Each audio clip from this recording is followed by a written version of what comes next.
तो I know. Ordinarily resident and not ordinary resident, correct है?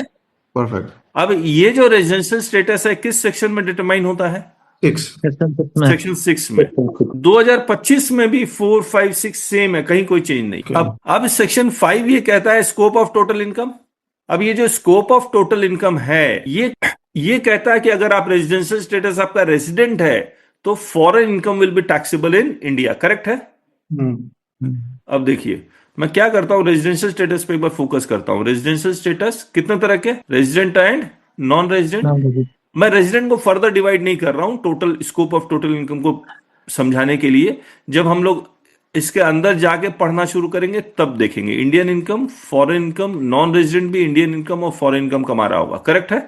Yes sir. Indirect tax में GST में India में टैक्स किस बेसिस पे लगता है? कंजम्पशन बेसिस पे। कंजम्पशन बेसिस पे। जिस स्टेट में कंज्यूम होगा वो स्टेट को हक मिलेगा टैक्स मांगने का, करेक्ट है ना? Yes, sir. वैसे ही कंट्री के लिए कह देते हैं तो इंपोर्ट ऑफ सर्विसेज पे जीएसटी लगता है, एक्सपोर्ट ऑफ सर्विसेज पे जीएसटी नहीं लगता, तो कंजम्पशन बेसिस है, करेक्ट? इनडायरेक्ट टैक्स में भी 2 बेसिस ऑफ टैक्सेशन था। पहला कंजम्पशन बेसिस, दूसरा ओरिजिन बेसिस। ओरिजिन बेसिस को कंप्लीटली खत्म कर दिया गया। अब जो भी है किस बेसिस पे है? इनडायरेक्ट टैक्स में किस बेसिस पे?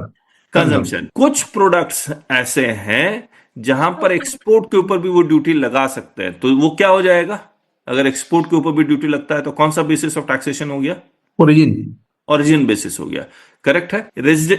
इनकम टैक्स में भी 2 बेसिस ऑफ टैक्सेशन है। पहला सोर्स बेसिस एंड दूसरा रेजिडेंट बेसिस। सोर्स बेसिस का मतलब अगर आप इंडिया से पैसा कमाएंगे तो उसको हर हालत में इंडिया में टैक्स देना होगा, चाहे उसका रेजिडेंशियल स्टेटस रेजिडेंट हो या नॉन रेजिडेंट हो। Hello, source basis primary basis of taxation है इनकम टैक्स।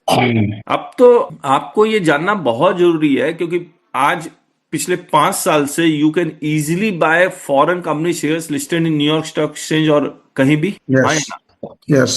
तो आपके पास क्लाइंट आएंगे ही आएंगे। Yes. Those who are earning foreign income and those जिनको ईसोप मिल रहा है, तो वैसे क्लाइंट होंगे ही होंगे। तो इसीलिए रेजिडेंशियल स्टेटस अब, पहले तो बहुत इंपॉर्टेंट नहीं था, अब बहुत इंपॉर्टेंट हो गया। तो what is the primary basis of taxation? Source and residence basis. नहीं, primary basis of taxation is source basis. What is the secondary basis